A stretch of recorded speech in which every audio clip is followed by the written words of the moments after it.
Baik, Assalamualaikum warahmatullahi wabarakatuh. Waalaikumsalam warahmatullahi Waalaikumsalam warahmatullahi wabarakatuh. Selamat siang dan salam sejahtera untuk kita semua.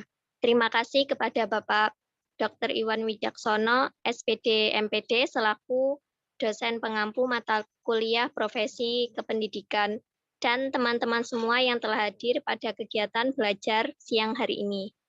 Di sini, kami dari kelompok pertama yang beranggotakan Hendariatul Masrurah, NIM 2002 1010 4088, Sylvia Maharanika 2002 1010 4099, Mita Nafatul Rohmah dengan NIM 2002 1010 4101, Haki Sri Alam 2002 1010 4117, Hafiza Nur Adina 2002 1010 4122, dan Febrina Alamanda 2002 1010 4127.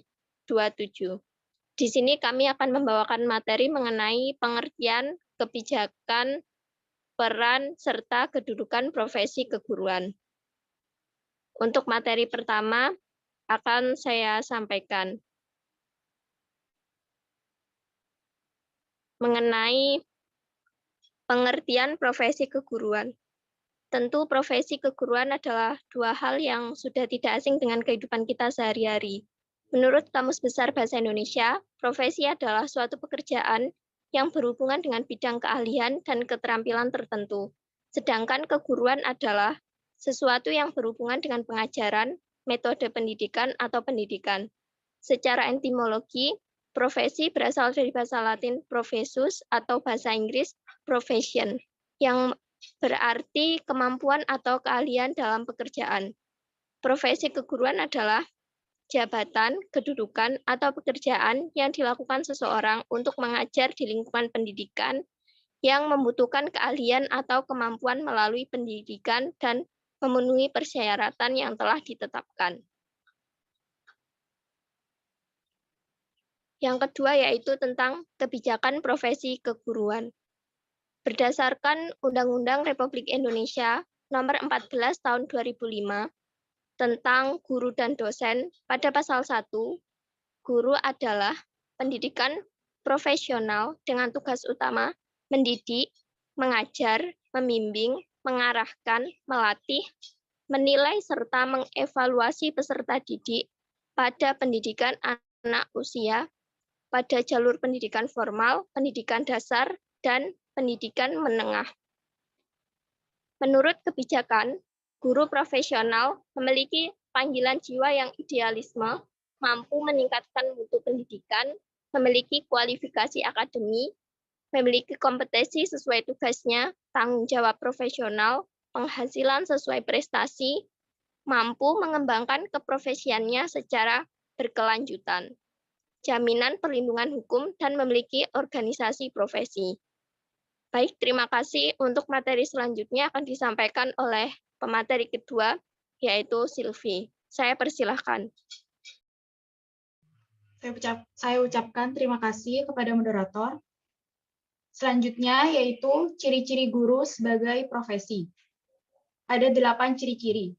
Yang pertama, adanya komitmen. Adanya komitmen dari para guru berarti bahwa jabatan itu mengharuskan pengikutnya menjunjung tinggi martabat kemanusiaan lebih daripada mencari keuntungan diri sendiri. Yang kedua, mengikuti persiapan profesional dalam jangka waktu tertentu. Suatu profesi mensyaratkan orangnya mengikuti persiapan profesional dalam jangka waktu tertentu. Yang ketiga, selalu menambah pengetahuan agar terus-menerus berkembang dalam jabatannya. Yang keempat, memiliki kode etik jabatan. Yang kelima, memiliki kemampuan intelektual. Yang keenam, selalu ingin belajar terus-menerus mengenai bidang keahlian yang ditekuni. Yang ketujuh, menjadi anggota dari suatu organisasi profesi. Yang kedelapan, memandang jabatan sebagai suatu karir hidup.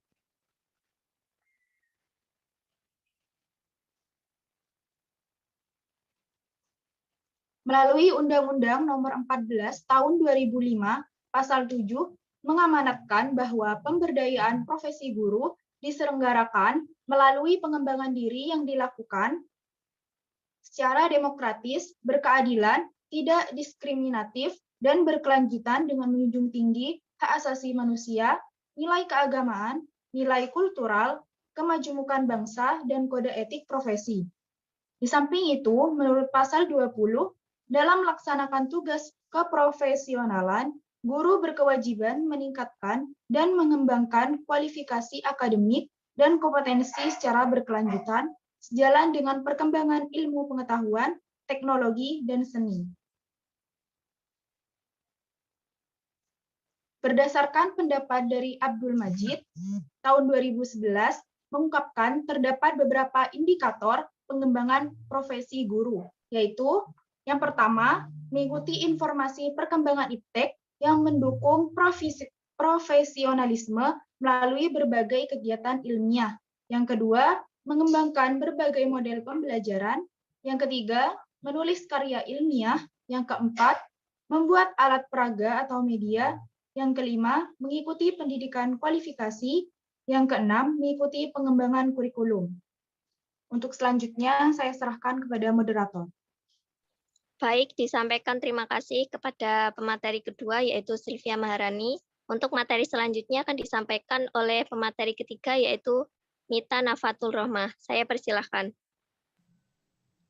Terima kasih. Saya akan menjelaskan tentang peran profesi keguruan. Guru memegang peranan penting dalam proses pembelajaran. Peran guru ialah rangkaian tindakan atau tingkah laku yang dimiliki seseorang dalam memberikan ilmu pengetahuan kepada peserta didik.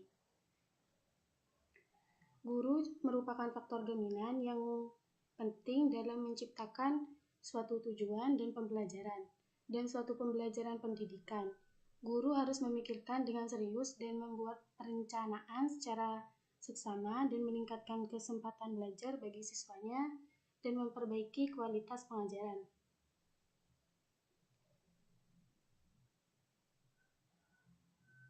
Peran guru menurut B.J. Habibie tahun 2009 bahwa peran seorang guru sangat penting, terutama pada tingkat dasar dan juga menengah. Proses pembelajaran merupakan suatu proses yang meliputi serangkaian tindakan yang dilakukan oleh guru dan peserta didik sebagai tanggapan atas hubungan timbal balik yang terjadi di lingkungan pendidikan guna mencapai tujuan tertentu. Dalam proses ini, guru memainkan banyak peran. Guru memiliki peran yang sangat penting dalam menentukan kualitas dan kuantitas pembelajaran yang dilaksanakan. Oleh karena itu, guru dituntut untuk memberikan ilmu pengetahuan kepada peserta didiknya dan menciptakan kegiatan pembelajaran yang berkesan.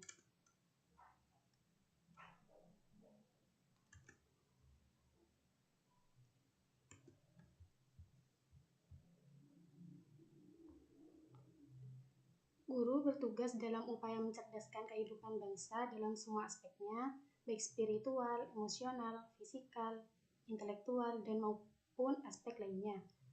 Jika diidentifikasi dari filosofi pendidikan Indonesia yang digagas oleh Ki Hajar Dewantara sebagai Bapak Pendidikan Indonesia, yaitu Ing Ngarso Sungtulodo Ing Madya Mangunkerso Tut Wuri Handayani.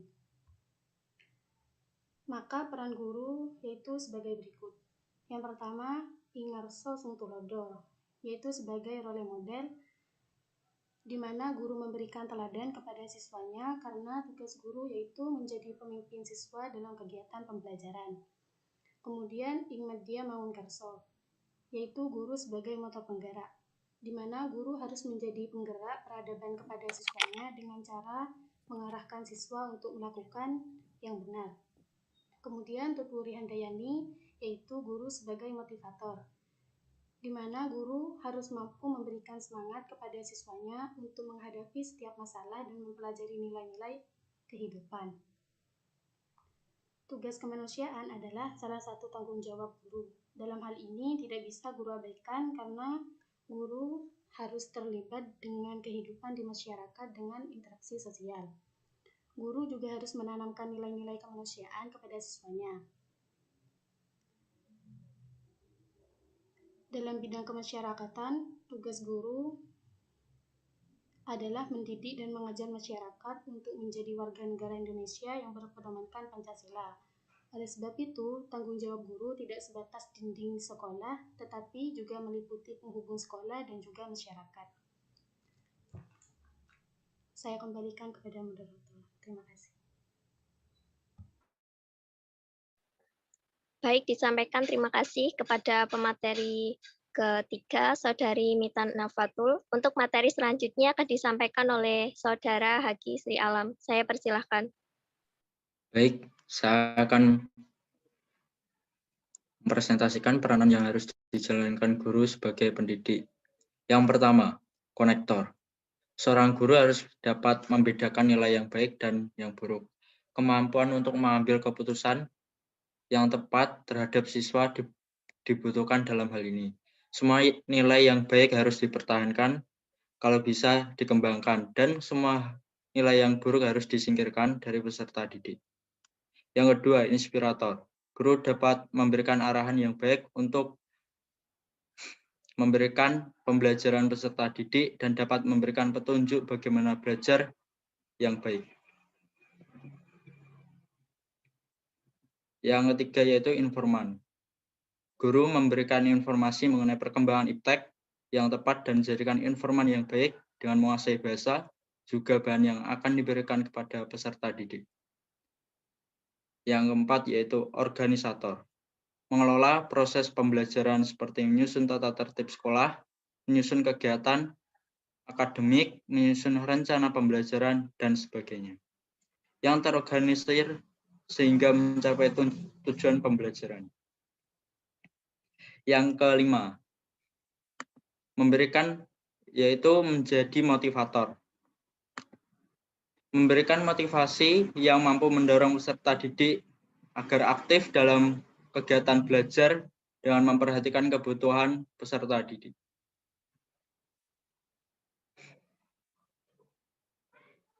Yang keenam, menjadikan pemrakarsa IDD kemajuan dalam pendidikan yang relevan dengan perkembangan zaman dan mampu mengembangkan iklim belajar di sekolah. Yang ketujuh, yaitu sebagai fasilitator, memfasilitasi peserta didik dalam kegiatan belajar mengajar dengan cara mengelola sumber daya yang tersedia dan merancang desain pembelajaran yang mengatur peserta atau peran siswa. Yang kedelapan yaitu sebagai pembimbing. Sebagai pembimbing, kita menjadikan peserta didik menjadi manusia yang lebih cakap atau lebih berpikir secara kritis. Terima kasih. Saya kembalikan ke moderator. Baik, disampaikan terima kasih kepada Haki Sri Alam. Untuk materi selanjutnya akan disampaikan oleh pemateri Hafiza Nur Adina. Saya persilahkan. Baik, terima kasih. Saya ucapkan kepada moderator, saya akan melanjutkan presentasi mengenai peranan yang harus dijalankan guru sebagai pendidik, yaitu ada sebagai demonstrator. Dalam pembelajaran, tidak semua bahan pelajaran dapat dipahami peserta didik. Ketika ada pelajaran yang sulit dipahami peserta didik, maka guru harus kreatif untuk menunjukkan langsung kepada peserta didik apa yang harus dipelajari. Karena itu, guru harus mampu mendemonstrasikan bahan pelajaran kepada peserta didik, sehingga menarik minat dan memudahkan peserta didik dalam memahami pelajarannya. Selanjutnya, sebagai pengelola kelas. Guru juga harus mampu mengelola kelas dengan baik, karena kelas menjadi tempat dalam proses pembelajaran, semua peserta didik dan guru dalam rangka menerima bahan pelajaran dari guru. Karena itu, guru harus mampu menciptakan kelas yang kondusif, karena sangat mempengaruhi keberhasilan proses pembelajaran. Pengelolaan kelas dimaksudkan agar peserta didik betah tinggal di dalam kelas dan memiliki motivasi yang tinggi untuk belajarnya. Selanjutnya, mediator. Guru hendaknya menghindarkan siswa agar tidak saling bertentangan antara dua atau lebih kelompok, atau juga antar siswa di dalam kelas. Guru harus mampu menjadi penengah yang baik dalam proses pembelajaran dengan memahami bagaimana peserta didik berinteraksi dan merespon suatu keadaan. Selanjutnya, supervisor. Guru harus membuktikan kemampuannya untuk memberikan solusi alternatif pada masalah yang diberikan. Yang terakhir, ada evaluator. Guru mengukur proses keberhasilan belajar siswa dan memberikan penilaian tentang berhasil atau tidaknya siswa dalam mencapai proses pembelajaran.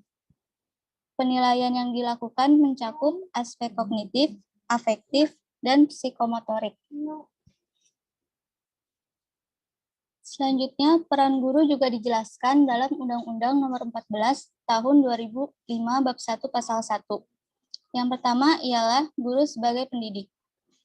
Sebagai pendidik, guru tentunya memiliki tugas untuk merencanakan dan melaksanakan proses pembelajaran, melakukan pelatihan dan juga bimbingan, serta pengabdian kepada masyarakat.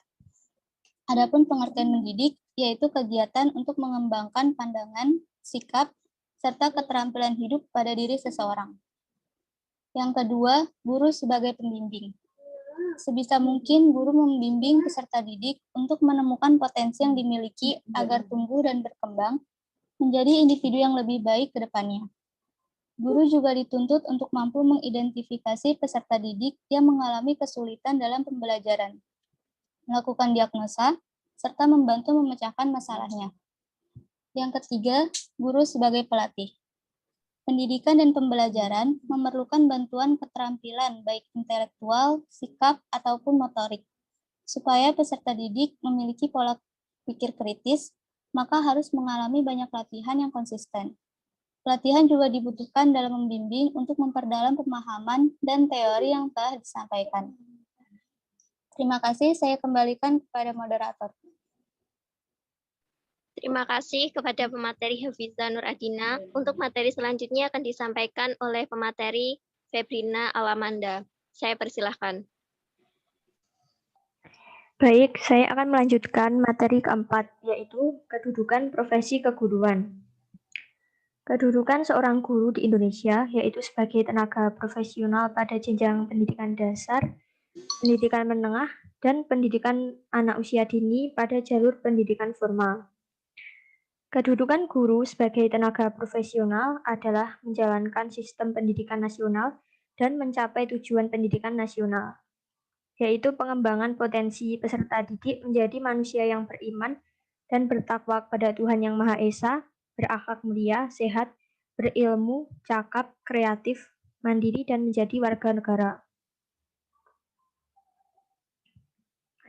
Menurut Hall, seorang guru profesional harus memiliki hal-hal seperti di bawah ini. Yang pertama, landasan pengetahuan yang kuat. Yang kedua, berdasarkan kompetensi individual. Yang ketiga, memiliki sistem seleksi dan sertifikasi. Yang keempat, ada kerjasama dan kompetensi yang sehat antar sejawat. Yang kelima, adanya kesadaran profesional yang tinggi. Yang keenam, memiliki prinsip-prinsip etik. Yang ketujuh, memiliki sistem sanksi profesi. Yang kedelapan, adanya militansi individual. Yang kesembilan, memiliki organisasi profesi. Seorang guru dalam kehidupan bernegara sejak dahulu, guru tidak dapat tergantikan oleh faktor apapun. Karena bahwasanya hanya guru yang mampu menjadi posisi strategis dalam pemberdayaan negara dan kegiatan belajar mengajar. Guru menjadi salah satu penentu keunggulan pendidikan karena bertatap muka langsung dengan siswa di ruang belajar dan proses pembelajaran. Oleh karena itu, guru harus diberi kesempatan yang layak agar ia dapat memenuhi tugas dan tanggung jawabnya sendiri. Guru profesional dituntut memiliki kompetensi-kompetensi khusus yang meliputi pedagogik, kepribadian, sosial, dan profesional. Terima kasih, saya kembalikan kepada moderator.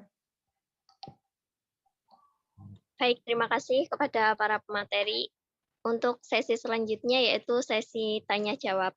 Saya persilakan untuk teman-teman semua untuk memberikan pertanyaan.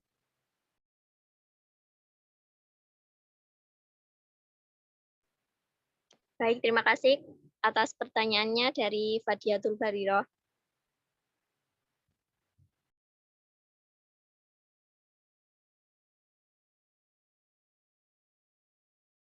Untuk pertanyaannya akan kami tampung, jadi silakan teman-teman untuk bertanya terlebih dahulu. Terima kasih. Mohon maaf izin bertanya. Baik, silakan. Baik, saya Margareta Mitiarawati, NIM 202-101-04-108. Pada slide ke-7, itu kan sudah diuraikan mengenai indikator pengembangan profesi guru. Salah satunya mampu mengembangkan berbagai model pembelajaran. Menurut kelompok presenter, inovasi model pembelajaran seperti apa yang dapat diterapkan di masa pandemi seperti saat ini? Mengingat proses pembelajaran secara daring terkesan kurang efektif dikarenakan beberapa hal. Sekian, terima kasih. Baik, terima kasih. Untuk sesi yang pertama saya tutup terlebih dahulu. Izinkan kami untuk berdiskusi mengenai pertanyaan-pertanyaan tersebut.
Untuk pertanyaan dari Lintang Safitri akan dijawab oleh Hafiza Nur Adina. Kepada Hafiza, saya persilahkan.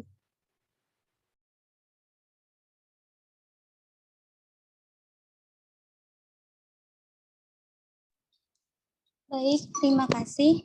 Saya akan menjawab pertanyaan dari Saudara Lintang. Peran guru sebagai organisator dan pengelola kelas untuk menciptakan kelas yang kondusif itu seperti apa? Untuk menciptakan suasana kondusif dalam belajar, yaitu dengan cara membuat keadaan pembelajaran sehening mungkin. Jadi yang diizinkan untuk membuka suara, yaitu ketika seseorang berbicara. Selain itu, setiap masing-masing individu juga dipersilahkan berbicara dengan tidak menyela pembicaraan. Sedangkan untuk memonitoring para siswa dapat dilakukan dengan cara siswa diwajibkan untuk bertanya lebih aktif pada saat diskusi dan untuk melakukan absen secara berkala untuk mengetahui sejauh apa keterlibatan siswa dalam proses pembelajaran.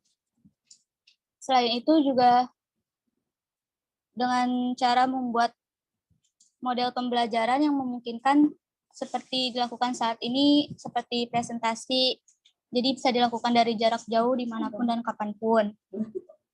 Sehingga semua terlibat antara pendidik dengan peserta didik. Seperti itu, Saudara Lintang, apakah jawaban saya dapat diterima?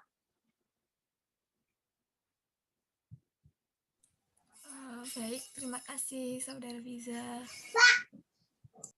Sama-sama. Untuk pertanyaan dari Margareta Maitiarawati akan disampaikan jawabannya oleh Saudara Haki. Saya persilakan Saudara Haki. Baik, pertanyaan dari Margareta tadi yaitu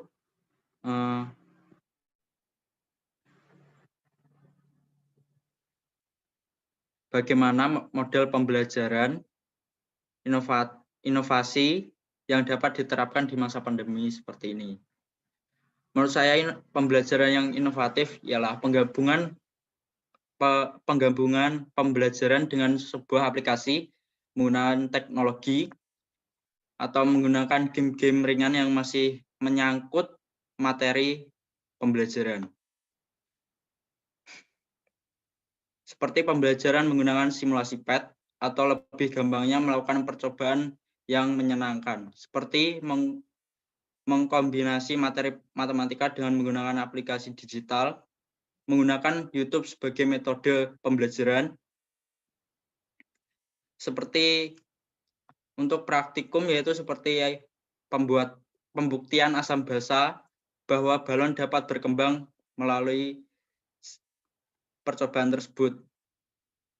Dan praktikum seperti pembuatan es krim. Jadi setiap siswa mampu memahami bukan hanya melalui teori saja, melainkan siswa tidak hanya menghafal tetapi memahami materi tersebut dengan sebaik-baiknya. Jadi mereka dapat mengingat dan tidak hanya dihafal.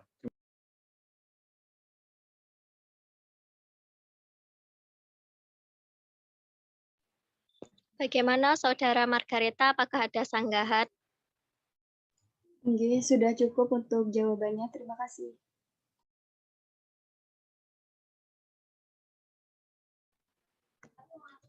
Baik, untuk pertanyaan selanjutnya yaitu dari Saudari Fadiatul Bairirah yang akan saya sampaikan sendiri, yaitu mengenai langkah-langkah apa saja yang dapat dilakukan agar menjadi role model sebaik mungkin bagi peserta didik. Serta apakah ada kemungkinan jika seseorang pendidik tidak dapat menjadi role model yang baik bagi peserta didiknya. Nah, role model seorang pendidik untuk peserta didiknya yaitu dapat dilakukan seperti hal-hal positif, baik sikap, perilaku, maupun perkataan yang kita lakukan. Seperti cara kita berpakaian, cara kita berbicara, semua hal itu pastinya akan dicontoh oleh peserta didik kita. Ya, pokoknya hal-hal positif yang kita lakukan, semuanya itu pasti akan menjadi contoh. Karena seorang guru itu, saya pernah dikatakan oleh guru saya, guru itu seperti artis bagi siswa-siswanya. Jadi apapun yang dilakukan guru, pasti akan ditirukan oleh para siswanya. Selanjutnya, apakah ada kemungkinan jika seorang guru bisa menjadi contoh, tidak bisa menjadi contoh role model yang baik? Tentu saja, semua orang itu kan bukan sempurna ya, kesempurnaan hanya milik Tuhan. Jadi kemungkinan buruk mesti ada. Contohnya semisal kita membuang sampah sembarangan. Nah, pada saat itu kemungkinan kita kan sudah menjadi seorang guru. Saat kita membuang sampah sembarangan, lalu kita melihat murid kita melakukan hal yang sama. Lalu kita mengatakan, "Nak, kamu melakukan hal itu kurang baik." Jelasnya mereka juga tidak akan mendengarkan, karena kita juga melakukannya. Mungkin seperti itu. Bagaimana Mbak Barir? Oke, sudah cukup atas penjelasannya. Terima kasih, Handariatul. Oke, sama-sama. Untuk pertanyaan selanjutnya yaitu dari Aprilia yang akan dijawab oleh Saudari Silvi. Saya persilahkan.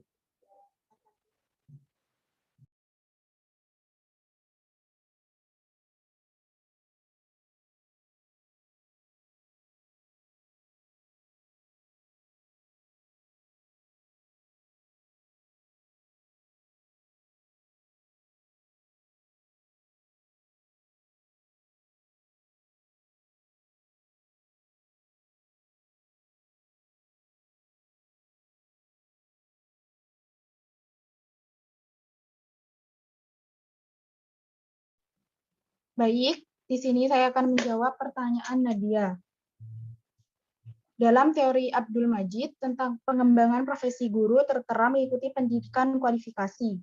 Pendidikan kualifikasi tersebut mencakup apa? Di sini saya akan menjelaskan dulu kualifikasi pendidikan Guru adalah jenjang atau strata pendidikan khusus yang harus ditempuh sebagai persyaratan untuk memperoleh suatu keahlian atau kemampuan guna menduduki jabatan sebagai guru. Nah, kualifikasi pendidikan ini berhubungan erat dengan kinerja guru dalam mengemban peran sebagai agen pembelajaran. Sebagai agen pembelajaran, guru memiliki peran sentral dan strategis sebagai fasilitator, motivator, pengacu, perekayasa, pembelajaran, dan memberi inspirasi belajar bagi peserta didik. Dan semua ini dapat dimiliki oleh guru ketika yang bersangkutan selalu berupaya meningkatkan kualifikasi pendidikannya. Seperti itu, Aprilia. Bagaimana Mbak April, apakah ada sanggahan? Jadi seperti itu intinya mencakup peran guru itu aja sebagai fasilitator ataupun yang pemberi materi untuk peserta didik.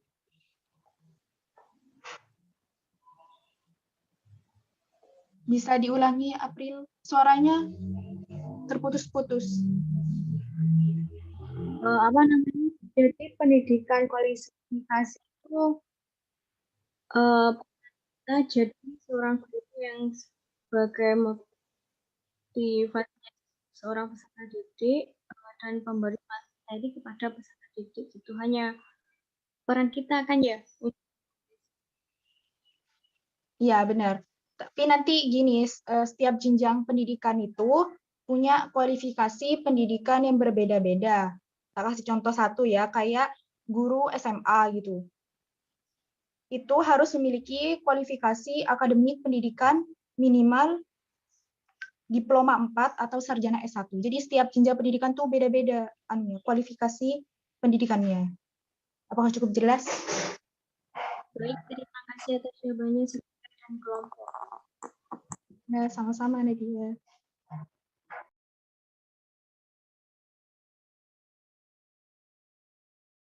Untuk pertanyaan dari Widya akan dijelaskan oleh Saudari Manda. Kepada Saudari Febrina Lamanda, saya persilahkan. Baik, saya akan menjawab pertanyaan dari Widya. Pertanyaannya adalah, apa yang dapat dilakukan seorang guru agar dapat mengembangkan kualifikasi akademik? Sebagai seorang pelaksana pendidikan, guru harus memiliki kualifikasi akademik yang sesuai dengan kompetensi agar tujuan pendidikan dapat tercapai. Nah, untuk meningkatkan profesionalisme guru tersebut, maka pemerintah menyediakan beberapa macam model peningkatan kualifikasi akademik, seperti model tugas belajar, model izin belajar, model akreditasi dengan metode belajar jarak jauh, dan metode secara berkala. Seperti itu.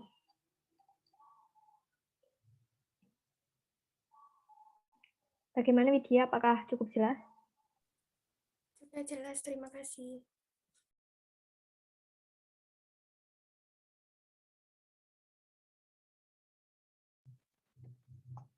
Baik, untuk pertanyaan yang terakhir yaitu dari Saudari Prihatining Intan yang akan dijawab oleh Saudari pemateri Mita Nafatul. Saya persilahkan. Baik, terima kasih. Saya akan menjawab pertanyaan dari Prihatining. Bagaimana strategi seorang guru untuk meningkatkan profesionalismenya? Sederhananya, strategi guru dalam meningkatkan profesionalnya yaitu yang pertama dengan menguasai materi, struktur, konsep, dan juga pola pikir keilmuan yang mendukung pada mata pelajaran yang diampu. Kemudian menguasai standar kompetensi dan kompetensi dasar mata pelajaran atau bidang pengembangan yang diampu. Kemudian juga mengembangkan materi pembelajaran yang diampu secara kreatif, terus mengembangkan keprofesionalan secara berkelanjutan dengan melakukan tindakan reflektif. Yang terakhir, memanfaatkan teknologi informasi dan komunikasi untuk berkomunikasi dan mengembangkan diri.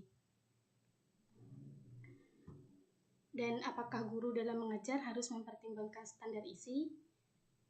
Ya, karena di dalam standar isi ini mencangkup kerangka dasar dan struktur kurikulum yang merupakan pedoman dalam penyusunan kurikulum pada tingkat satuan pendidikan untuk mencapai kompetensi lulusan pada jenjang dan jenis pendidikan tertentu. Selain itu, adanya beban belajar bagi peserta didik dan merupakan panduan penyusunan kurikulum di tingkat satuan pendidikan serta dilengkapinya kalender pendidikan untuk penyelenggaraan pendidikan. Sudah. Apakah bisa diterima?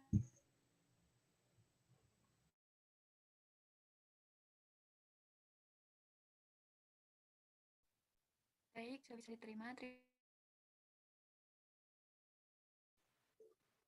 Baik, terima kasih.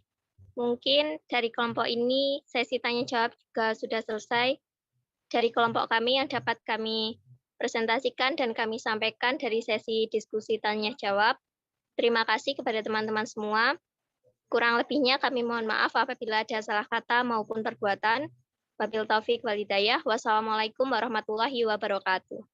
Waalaikumsalam warahmatullahi wabarakatuh. Waalaikumsalam warahmatullahi wabarakatuh. Waalaikumsalam warahmatullahi wabarakatuh. Waalaikumsalam warahmatullahi wabarakatuh.